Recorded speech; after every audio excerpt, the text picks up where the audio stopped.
और अब आपको बताएं कि फ़लस्तीनी मज़ाहमती तंजीम हमास आलमी निगरानी में हथियार हवाले करने पर रज़ामंद हो गई है। अरब मीडिया ने हमास ज़राए के हवाले से बताया कि हमास ने यह कहा है कि हथियार फ़लस्तीनी मिस्री नुमाइंदगान के हवाले किए जाएंगे।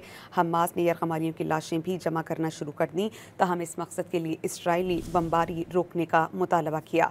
रिपोर्ट के मुताबिक हमास ने कहा कि इसराइली बमबारी के जरिए अमरीकी मनसूबे में रुकावट डल रही है। जंग बंदी के लिए पुरअज़्म हैं, इसराइल के जाल में नहीं आएंगे।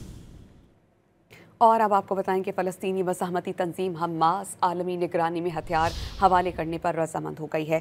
अरब मीडिया ने हमास ज़राए के हवाले से बताया कि हमास ने यह कहा है कि हथियार फ़लस्तीनी मिस्री नुमाइंदगान के हवाले किए जाएंगे।